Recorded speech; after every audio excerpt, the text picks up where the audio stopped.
Hi everybody, it's your old pal Beetle Dave, the record collector.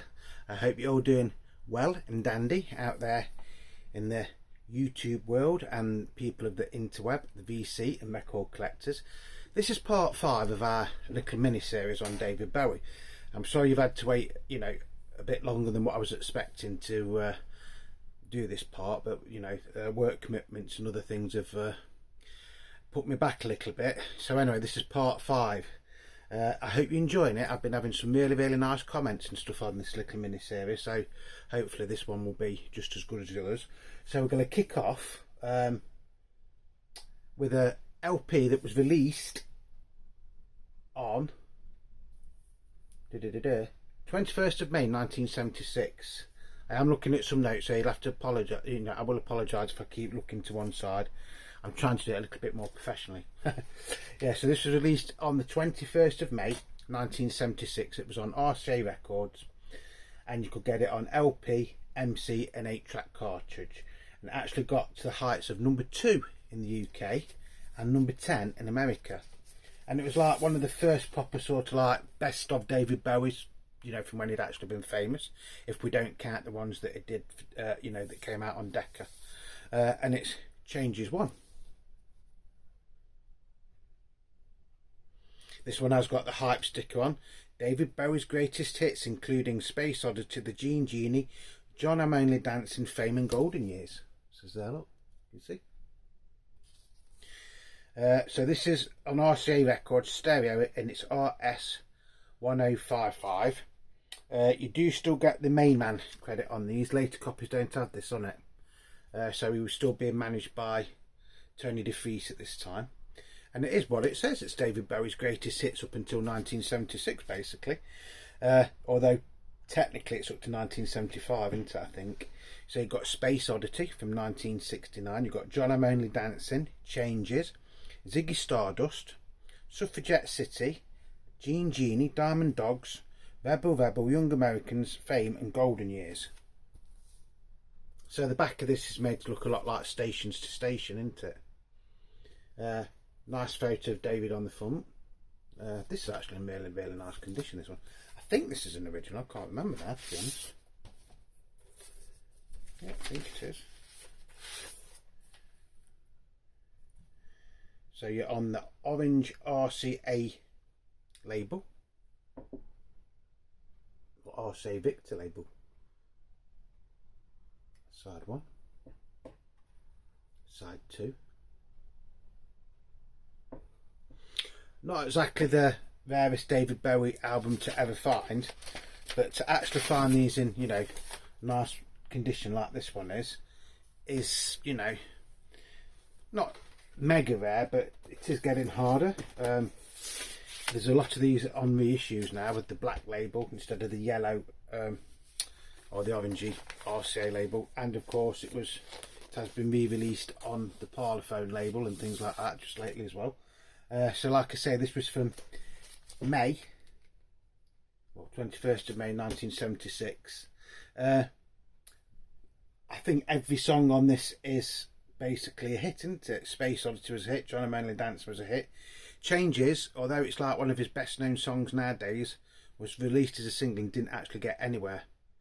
Ziggy Stardust, as far as I know, was never released as a single in the UK at the time. I think it was a B-side. Suffragette City, I think, was a single. The Gene Genie was a single. Diamond Dogs was a single. Rebel was a single. Young Americans was a single.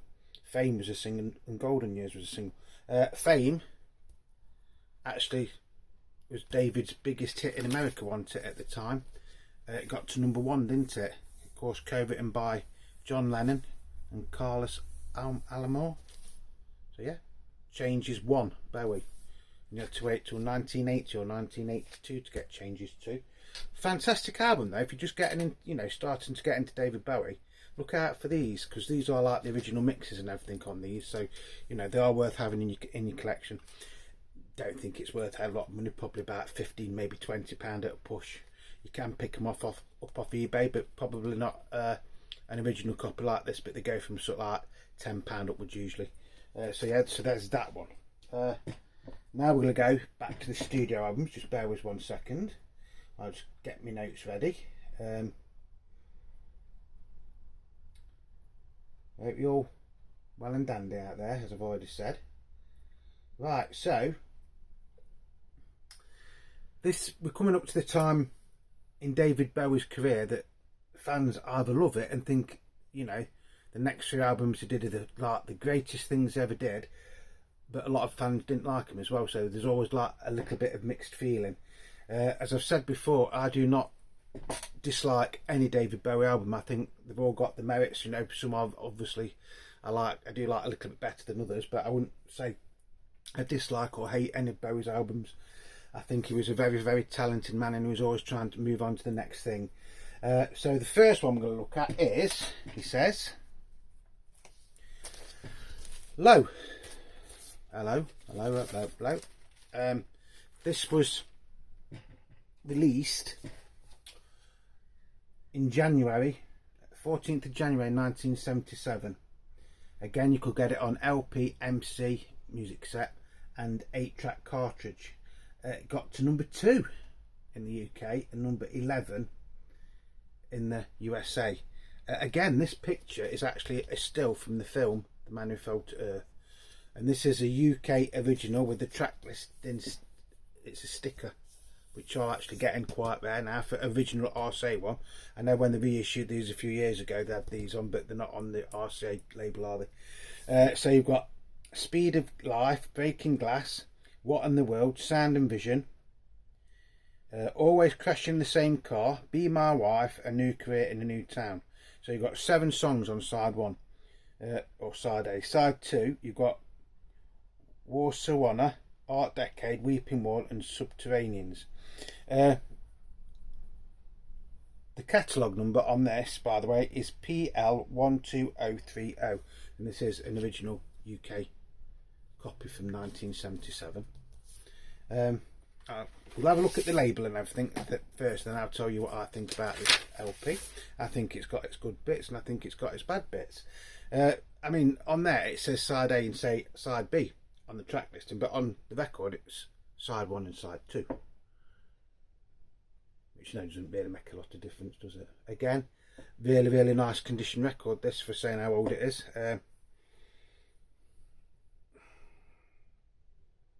When this originally came out, believe it or not, I was about 10.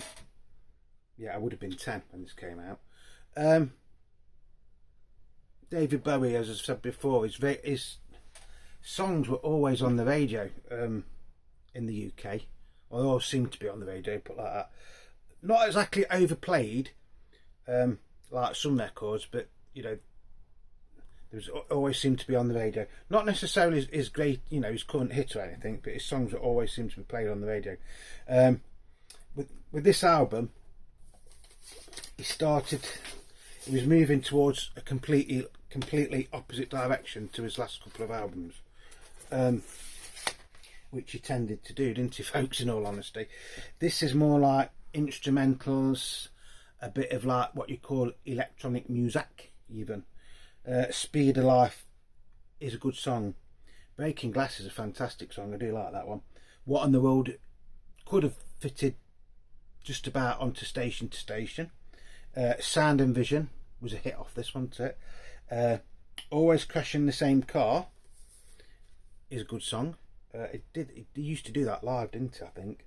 Be My Wife was a single, got absolutely nowhere, but it is actually a fantastic track. It's probably one of my favourite songs on this, to be honest. New Career in a New Town is a good song. The B-side on this, I think, slightly lets it down in my opinion, but then again, these 4 songs here on side B are the ones that the people who really like this album will say that that's some of the best work he's ever done, which, in all honesty, it could be.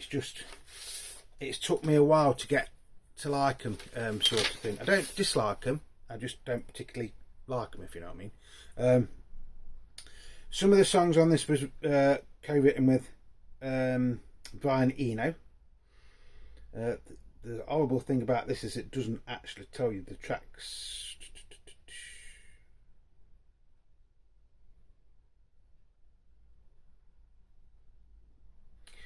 No, he's not. He just plays on it, doesn't he, Brian Eno, I think, on this one. Or is it on that side?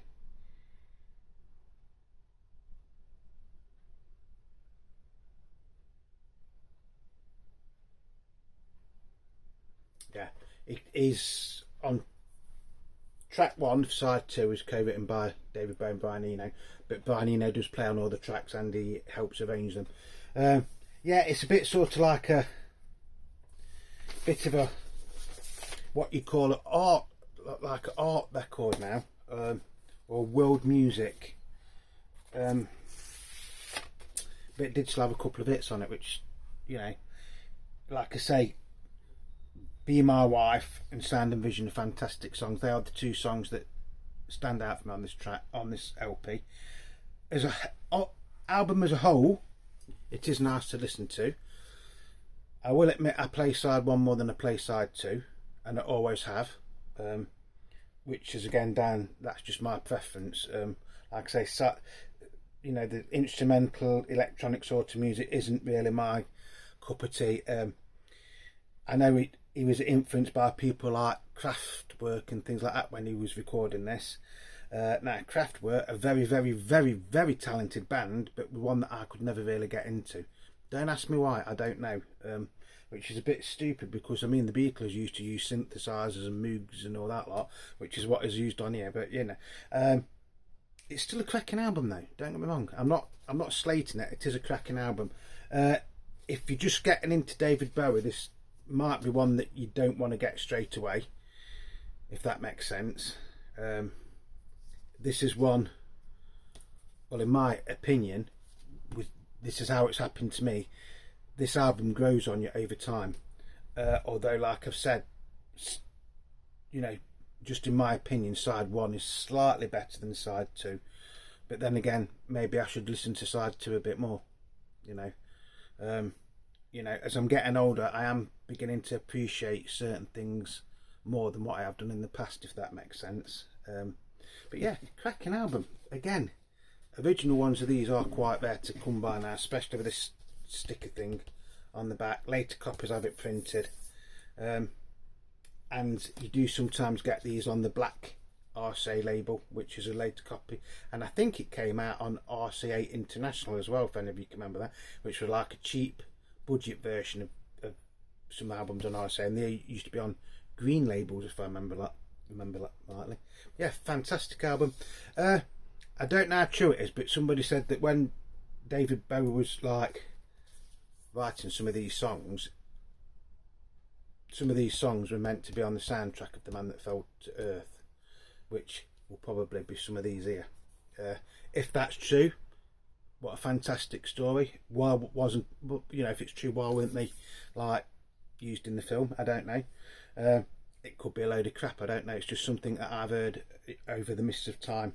But yeah, it's well worth having in your collection, honestly it is. You know, I'm not saying I don't like it, I'm just saying it's not one of my favourite David Bowie albums of all time, although I think there is some fantastic songs on it. You know, I'm trying to be as honest as I can on it. I'm not going to tell you something I think something's absolutely amazing if I don't, which is why I watch my videos, isn't it? Because you want an honest opinion. Right, now we get on to probably one of his most famous albums ever. Again, it does sort of like, you know, divide fans, even to this day, I think. And it is Heroes.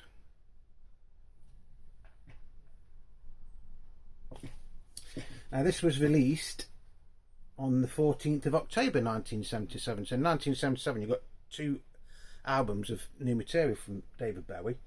Again, it was on RCA. It got to number 3 in the UK, this did. You'll have to excuse me because I'm like looking at some notes. And it got to number 35 in America, so I presume this was sort of like a bit classed as a flop in America. Now, years and years ago I had this and it had a slightly different title. I think it was an Italian copy and it was called Take Off Heroes. Don't know what happened to that album, disappeared over the mist of time. You have got some really, really nice songs on this though. You've got Beauty and the Beast, which was a great song. Joe the Lion, Heroes. Now that's one of David Bowie's all-time greats, isn't it, Heroes? Sons of the Silent Age, Blackout. Then you've got V2 Schneider, Sense of Doubt, Moss Garden. One that I can never pronounce, because I think it's spelt in German, which is that one there. And then you've got The Secret Life of Arabia. Like I say, some really, really good songs on this. The band he had on this was quite good as well, because you've got Robert Fripp on guitar out of King Crimson. You've got Eno out of Roxy Music. So Robert Fripp was on lead guitar. Eno was on synthesizers, keyboards and guitar treatments, whatever guitar treatments means. You've got George Murray on electric bass, Dennis Davis on percussion, which is drums, isn't it?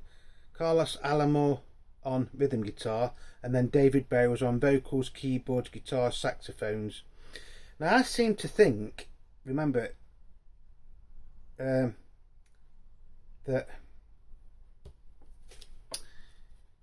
Mary Hopkins on this, isn't she? Or is she on the other one? No, she's on low, isn't she? Because she does the backing vocals on Sound and Vision. Yeah.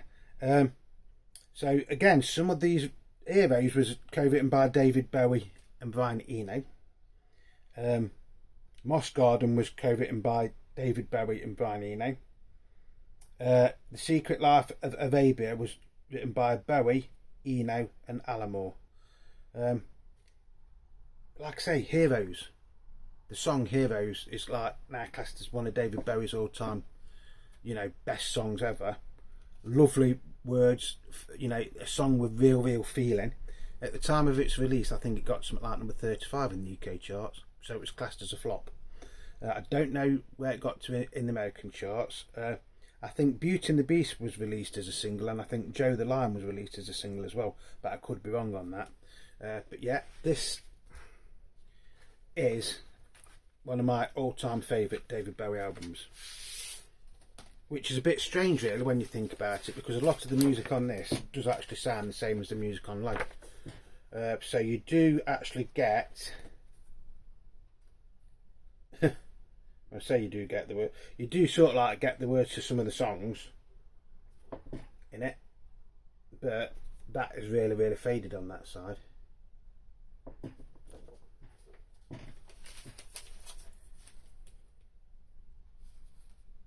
And this is on a slightly like I don't know what colour you'd call it, a mustardy coloured label, RCA label. PL12522 1977 RCA Records, but it is still a UK copy. I'm sure it's a UK copy. That's side 1 and that is side 2. I'm sure this is a UK copy. Very heavyweight record.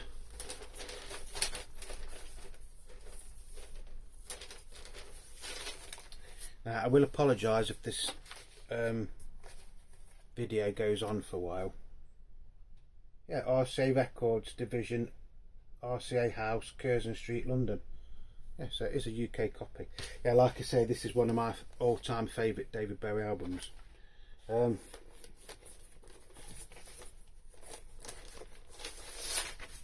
know why. Again, when this was released, I was either 10 or 11.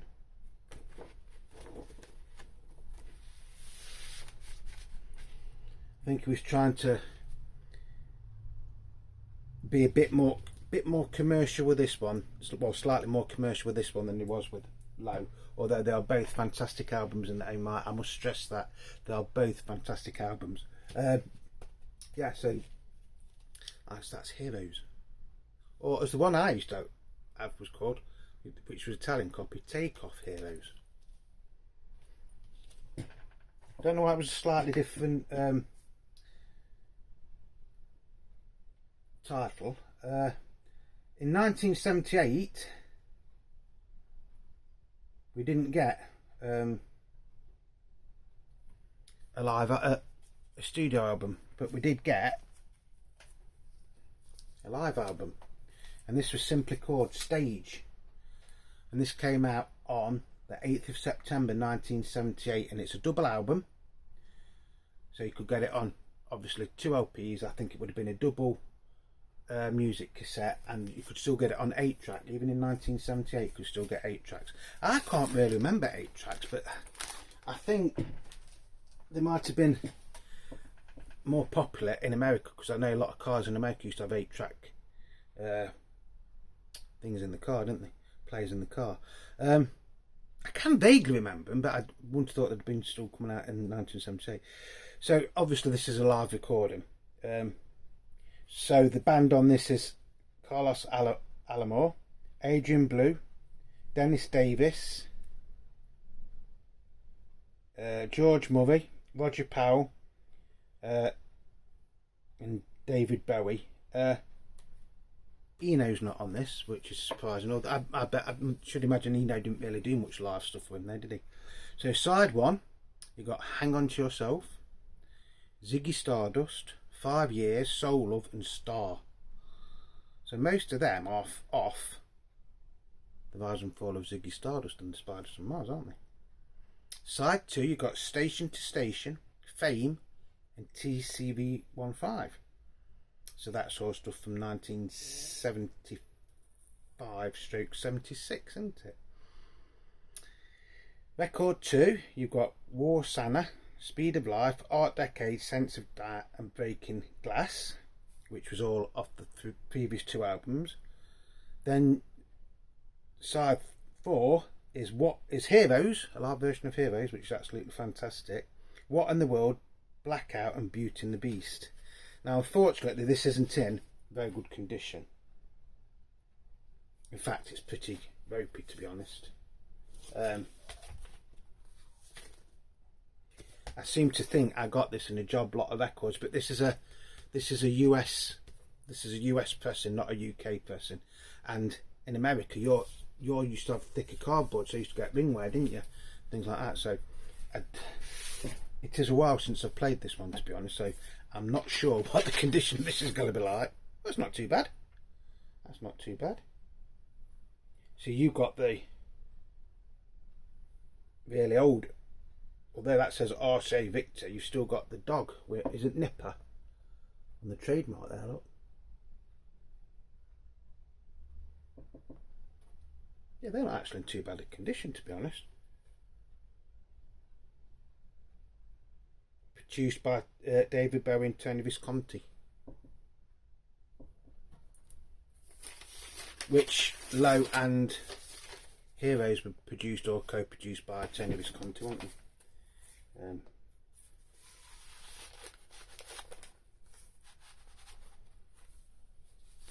me show you that one inside.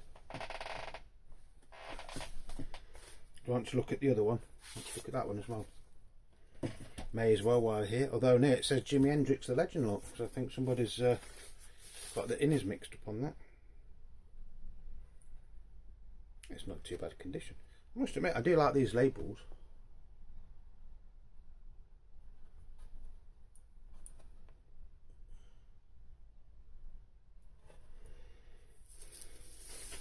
Again, for saying it's a live recording, it is actually, you know, pretty damn good one. I'd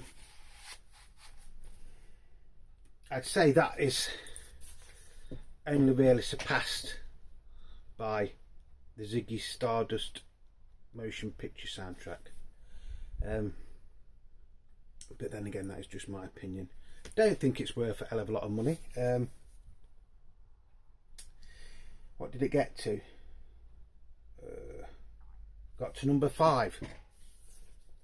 In the UK, this got to number 5, this album. And in America, excuse me, it got to number 44. So not that bad, is it? Not quite sure if you can still get that one or not. I don't know if it's out of print. I know you can get second-hand copies off certain internet selling sites. That's all we'll say on that. Right, now we've got to go back up to there. So now we'll go up to 1979.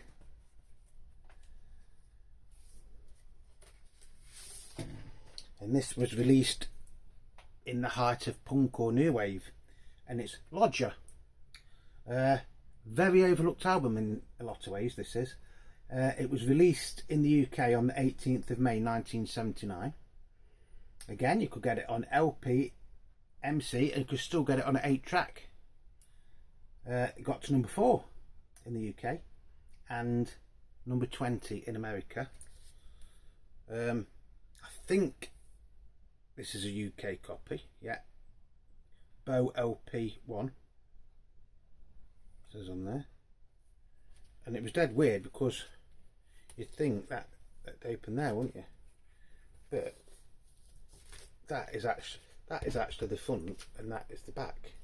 But then when you open it up, it's like a bit like Aladdin's saying, but the other way around. So you'd have thought that would have been on the inside really, wouldn't you? Some very, very strange photos on the inside. Babies, and I think that's supposed to be Jesus, isn't it? Don't know what that's supposed to be there. And then you've got a watch, and then you've got in that, what's his name? They killed him, didn't they? Shay, whatever his name was. What do we get inside? We'll have a look.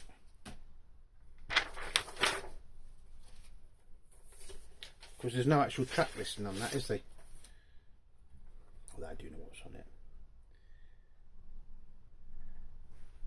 So that's side 1. Then on the orange RCA Victor label this time. Side 2. So side 1, you've got Fantastic Voyage, which is a brilliant song. African Night Flight, which is okay. Move On, which is a good song.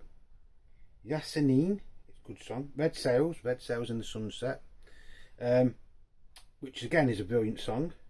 Side 2, you've got DJ, Look Back in Anger, Boys Keep Swinging, Reputation, and Red Money. So there was sort of like some hits on this. DJ was released as a single. Again, very, very overlooked in the David Bowie catalogue. I think that's one of my favourite David Bowie singles of all time, believe it or not. I am a DJ, I am what I play. Can't turn around now, turn around, oh no. Look Back in Anger is actually a fantastic song. And there was a very, very strange promotional video for that, wasn't there? Where he's supposed to be like a painter, isn't he? And then like he becomes part of the painting, if I remember rightly. Boys Keep Swinging. There is a very, very funny video of that, or there was, which you could watch on YouTube, where it's got David Bowie and Brian Eno dressed up as in drag as like women. Don't think Reputation was a single, was it? What else we've got? Yeah, so it's a fascinating album to listen to, that one, from the beginning to the end, and that is one of the albums where I don't skip any of the tracks. I will like listen to it. I'll start side 1 and then put on to side 2. Slight crease in that, and then you do actually get the words to all the songs on there as well. And I think this was still produced by Tony Visconti, wasn't it? Yeah, produced by Tony Visconti, David Bowie and Tony Visconti. It's even got the original RCA in his sleeve on this. Again, like I've just said, it's very, very overlooked, and although he says they class this period of albums, i.e. that one, and that one, they class that as the Berlin trilogy, don't they? If I remember rightly, and I've probably got this completely wrong, so if I've, please forgive me, I'm sure this one was actually recorded in New York, and this doesn't really bear any resemblance to the Low or Heroes LP. I think the only thing that is it's got Tony Visconti co-producing with David, and some of the songs are written by by Nino. I think that is the only similarities. It is a really nice listen to though, that album. You know, that is a sort of album where it doesn't matter what mood you are, you'll listen to it, and you know, it probably will bring your spirits up, hopefully.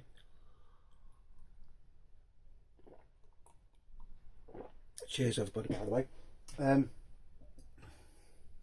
I'll do one more, because then if I do this one, it's sort of like we'll finish that little chapter off.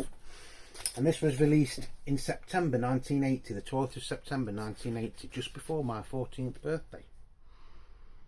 And a lot of fans will say this was the last great album that David ever released, well, up until this point, where he's playing a character again, like, you know, he'd done the Ziggy Stardust and the Lad Insane characters, he'd done the Thin White Duke and the All American Soul Boy, he'd done his electric bit or his instrumental bit with Low and Heroes, and on this one, Scary Monsters, Super Creeps.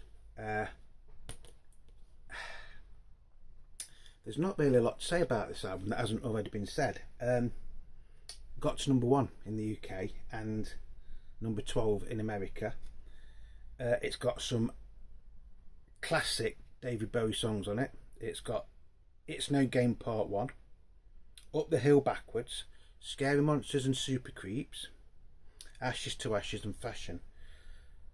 Side B is Teenage Wildlife, Scream Like a Baby, Kingdom Come, Because You're Young, and It's No Game Part 2. I think this is a Canadian copy, looking at it,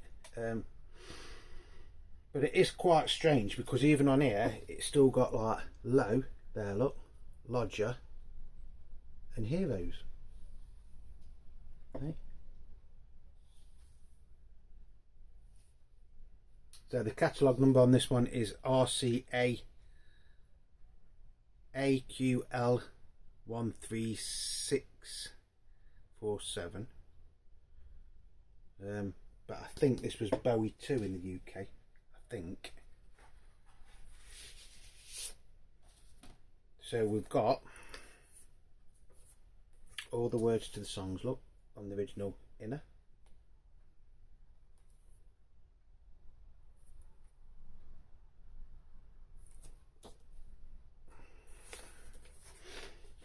And again, this is one of those rare things, really. It's an album that you can play from start to finish, and every song is fantastic. Well, in my opinion, they are anyway. Again, produced by David Bowie and Tony Visconti, which was the last time they worked together for a while, wasn't it, I think, on this. And labels, lovely labels. Nice shiny record. Does need it, you know, could do with a white paper because it hasn't been played for a while. Yeah, so what's the highlights on here? Can you pick a highlight on that album that is basically nearly greatest hits album, isn't it, if you think about it? Right, we'll start off with side A, right? Or side 1. It's No Game Part 1, fantastic song. Up the Hill Backwards, fantastic song. Scary Monsters and Super Creeps, fantastic song. Ashes to Ashes, fantastic song. Fashion, fantastic song. Well, out of that, you've got 5 songs on there, and 3 of them were singles in the UK. You've got Ashes to Ashes, Scary Monsters and Super Creeps, and Up the Hill Backwards were all singles in the UK. Yeah. Ashes to Ashes got to #1. And then on the side B, or side 2, you've got Teenage Wildlife, which is... It is a good song, you know. Scream Like a Baby is a good song. Kingdom Come is a good song. Because You're Young is a good song. And then It's No Game 2 is a fantastic song. So there's a couple of tracks on side 2 that I'd say aren't quite as strong as side 1. But that's hard shoes to fill, into it when you've got such a strong lineup of songs on side 1. To do it all the way through would, you know, without it becoming the greatest hits, it's very hard to do. But I think he came very close with this album. I really do. I think in a lot of ways this is might be a bit controversial saying this. This album is a lot like the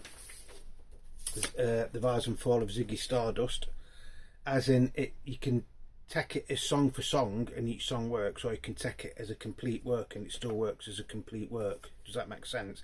Like there is a slight story going through it, a bit like Ziggy Stardust.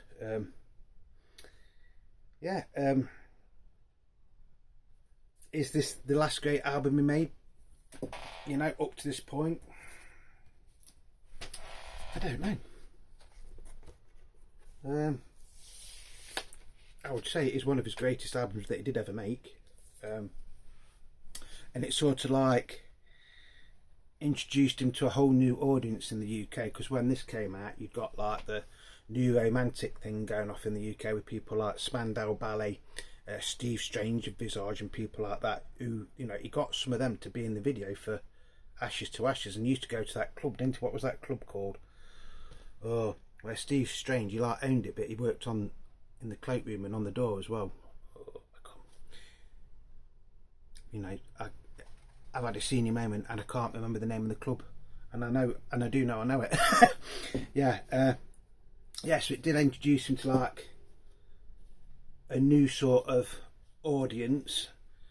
I'm not saying that the people that had been with him since the 60s would love every track on this album, but I think, you know, to end the 70s or start the 80s with something like this, I think he pulled a bit of a masterstroke by releasing it when he did.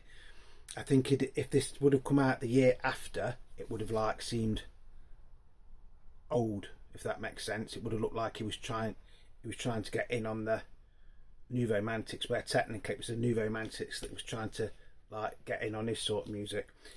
If that makes sense, that's how it appears to me anyway. It was officially, I think this was his last LP that he recorded for RCA, well, a fresh material anyway. So that brought a close to another chapter of Bowie's career, but the 80s would prove a bit of a bittersweet decade for David Bowie, weren't they? Although he did have a lot of success. He had more success to come, and the success that follows this album in some ways, or the couple of albums that follow this, official studio albums, somewhat eclipsed this in record sales and worldwide sales and things like that, which is a shame, because I do think this is one of Bowie's classic albums. So I hope you've enjoyed that. You know, as soon as I finish this video, I bet I'll remember the name of that club. It's on the tip of my tongue, because Boy George used to work in there as well, didn't he? Oh, what's it called? I'm not even going to think, because the more I think, the more I'm getting messed up. So I hope you've enjoyed this. Thank you to everybody that is watching my videos, subscribing, leaving me likes, leaving me comments. You do me really, really proud. Remember, you are the Beatle Dave. You know, it is Beatle Dave, but it is also a record collector's channel. You know, that's why in my tag it says Beatle Dave the Record Collector. I hope you've enjoyed it, and you know, there will be another part coming to this. Hopefully I haven't got to wait as long, but they've changed all my shifts at work, so I'm having to do these when I can sort of thing now. I'm working more weekends and stupid long hours and things like that, but hey, it's the joys of going to work for a living, I suppose. But yeah, so if you've enjoyed it, if you've liked this video, do me a favour, leave me a thumbs up. If you haven't liked it, leave me a text and tell me why, if you want to, or don't. You know, it's entirely up to you what you do.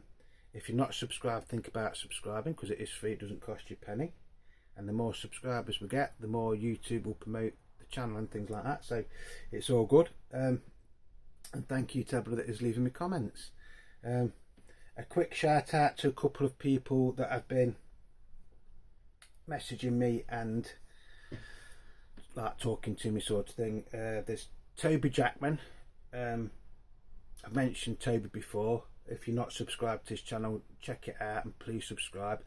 He is somebody who goes he just buys like records, takes out what he wants to build up his own collection, then tries to flip the other records. He's quite honest about it, you know. There's nothing underhand. I have actually got a bid on a couple of his records at the minute, actually. And then there's the Vinyl Vault, who does similar thing. I think he's just getting back into records, and he is finding some absolutely amazing finds.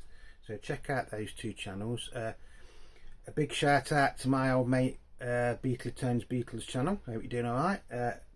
PC31 the Vinyl Policeman. I forgot to mention you in my last video, mate. But you know, you've been like a really good friend to me over the time I've been doing this channel, and you've always like wished me encouragement and things like that. And then Rachel's Ghost, and Beetle Bad, who's apparently is on holiday. So I hope you're having a really good time, Beetle Bad. So that's going to be the end of this video. I'm sorry it's gone on a little bit longer than I wanted to, but I thought I'd try and get to 1980, and then, you know, that starts the next chapter off on a fresh page sort of thing. Or does it? We'll see. You'll have to wait and see, won't you, folks? So until the next time, thanks everybody for watching me, subscribing, liking and leaving me comments. And remember, Beatle Dave loves you. So until the next time, whatever you're doing, please stay safe. Remember, Beatle Dave loves you all. So until the next time, I hope you're fab gear. See you later, alligator.